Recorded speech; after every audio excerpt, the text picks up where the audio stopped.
we expect student athletes if you're Ben Simmons, take the student off. Okay, well, because NCAA claims these guys are students first, student athletes. Shouldn't these be people basically basically third party consultants? I mean, like, shouldn't they be on payroll? They should be. And I mean, like, that's where I think. I mean, they're 16 years old. They're able to work. Like, isn't this like a job? Like, or like, I mean, it should be a paid co-op internship. That's how I feel about. I'd say,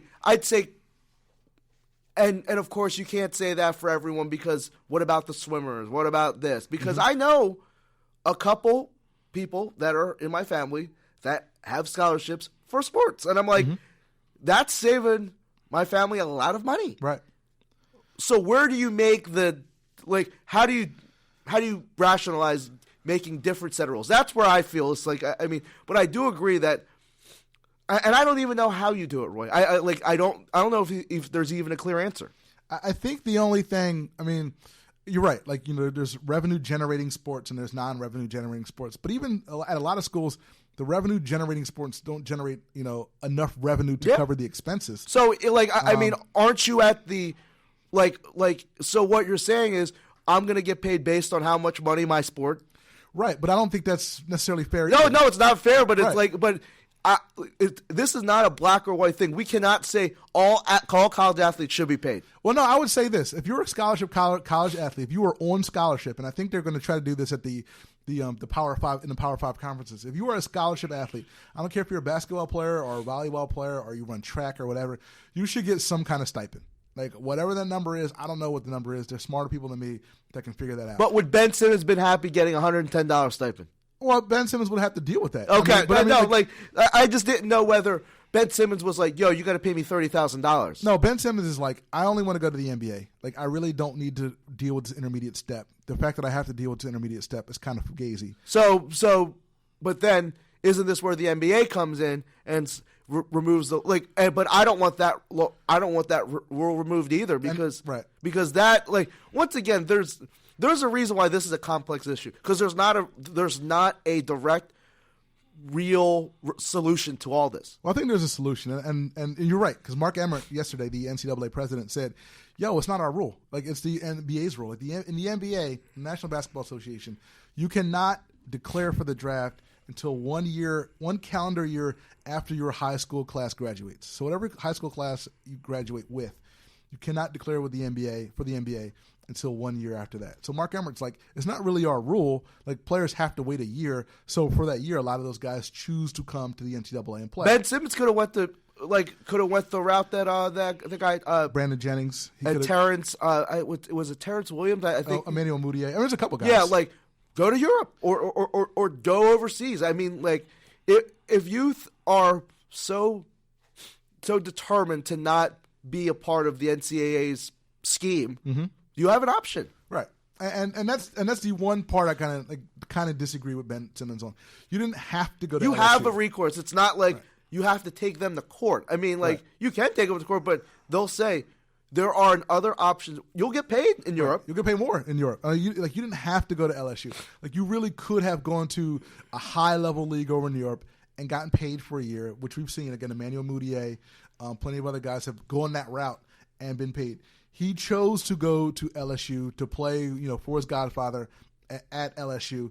And once you choose that route, you kind of have to deal with that on some level. And your beef is really with the NBA.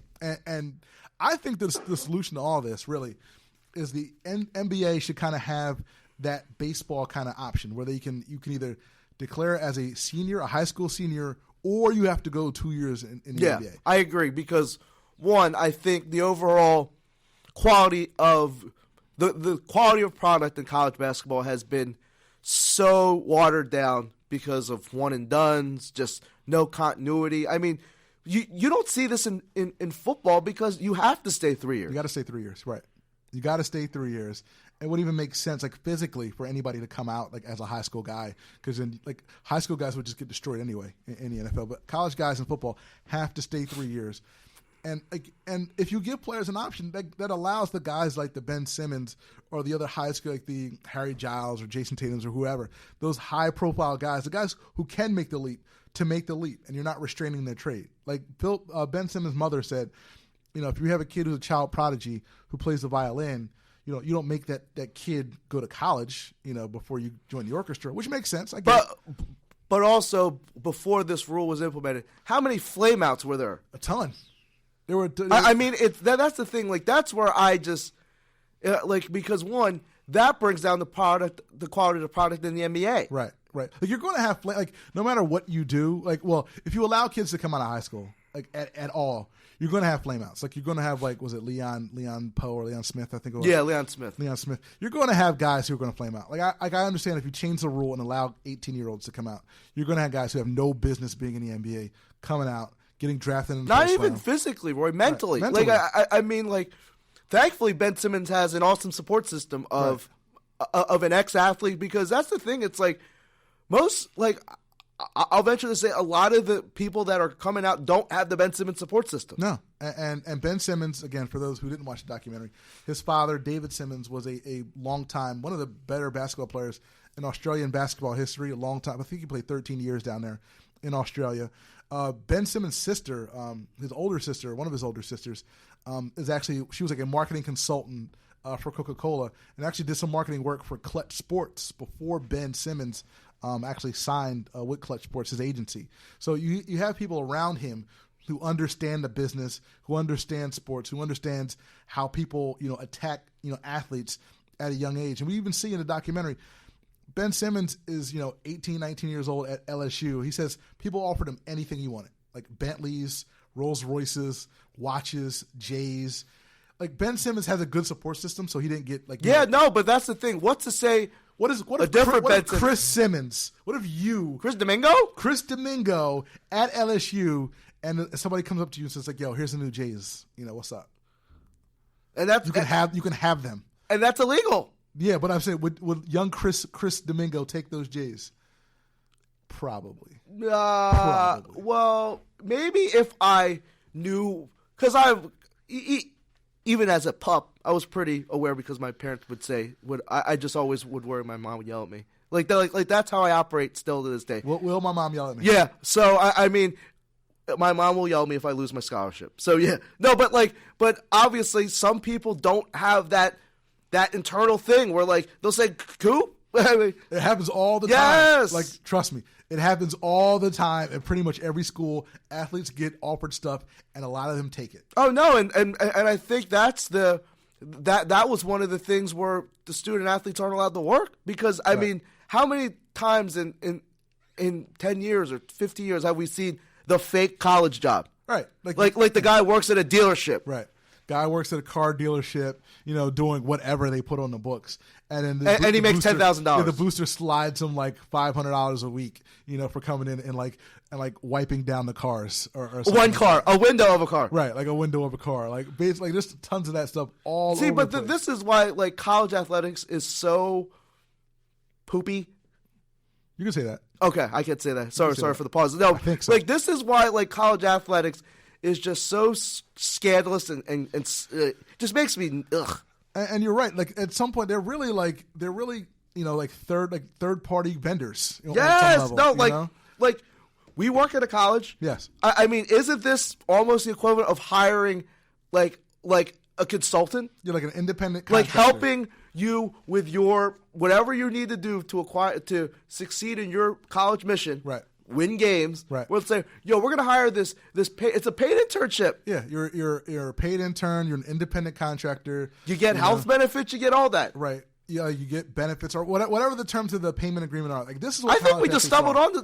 I mean, and obviously it's not fair and equitable. But Ben Simmons isn't fair and equitable because he's like a prodigy. Because he's Ben Simmons. That's why if you want to break the rules, break it for the guys that if you think that, say LeBron James. Yes. You don't think any college would have paid him to be an outside consultant $100,000? No, they paid him a lot more than that. Like if Ohio State could have paid LeBron James $1 million to be a third-party vendor, an outside consultant or whatever, an independent contractor. Yes, I think that's you sign a W-9, you file your taxes. Oh my God, where the heck do we but would we have done this for would Temple would have done this for Ramon Rivas? No. Probably not. No, because but he will operate under the same rules that every other student will. But go ahead, I'm sorry. But the problem is when you start with that, then the haves are going to beat the have-nots. Who cares? What do you mean? Who cares? No, but you need equity on some level, right? No, I don't. Like in college sports, you can't have equity right now. You can't. Yeah, I know, but there's some semblance of equity. If no one can pay anybody, you have some semblance of equity. If the schools who can pay guys start to pay guys? Oh, no, but that's the thing now. There will be so many guys that will be scholarship eligible now. So, the guys that usually would get the scholarships, but now let's say, maybe you're allowed one independent contractor. You can't have one guy. Sorry, I'm just running with this. This is a great idea. Pay everybody, all right? Give everybody a stipend so they can go to I'm not about LeBron James shouldn't be considered fair. Yeah, but I mean, if you're going to put LeBron James in a college environment, you can't have LeBron James and the Ohio State Buckeyes. You can't. I mean, I know that's how it kind of is now. Yes, but you can't have that. He'd be living in he can't live in a dorm next, getting paid $100,000 next to a guy. I'm not the NCAA, but I think this. LeBron would be living in a condo. Yeah, and then the rest of his teammates would live in the dorms. Where you got to share shower stalls. Yeah, you share shower stalls and wear flip flops into the shower. It'd be yo, LeBron, can I Can I come to your house? Yeah, can I take a shower in your condo? No, we can't have that. We can't. We can't have that. But you agree that there has to be some way to fix this NCAA thing because it's broken. It is broken, and there's got to be some way to even the scale. Because I'm on the other side is if you enroll in college, you have to be there at least 2 years. Yeah, that's what I'm saying. If you're an athlete, you got to be there 2 years. If you want to go that route, you have to be in college 2 years. You have to have some kind of commitment. And again, you're not going to graduate in 2 years, but if you're going to go through the exercise of taking a scholarship and go to college, go to school, you have to be there at least 2 years. And that's the thing, and it's not to say that being there is a waste of time. I mean, say you want a college degree is worth something. College degree is worth a lot, and 2 years worth a college degree towards a college degree is a lot. That being said, these kids still need to get paid because that's a job. They get up early. Dark o'clock to go to practice. But so then you're giving them a stipend then? I'm giving them a stipend. How much? I said smarter people than me can figure out the money. I don't know what the right amount of money is, but if you're a rower or if you're a basketball player, and you're on scholarship, you get some kind of stipend. Oh no, because once again from personal experience, some student athletes would need to take out a loan because they can't get a job. Right. There's definitely a way. If student athletes working so many hours a week and they can't figure out their way through college. I like the independent contractor thing. Yeah, we could do that. All right, that is this week's episode that went fast of the Broad Street Line, WPPM LP Philadelphia. Roy Burton, Chris Domingo here with you, and again, we'll be here with you each and every Saturday, 10 a.m. to 11 a.m. Eastern on WPPM 106.5 FM here in Philadelphia. You can catch us online all the time at thebsline.com. As we always do, Mr. Domingo, please take us out. Adios, amigos.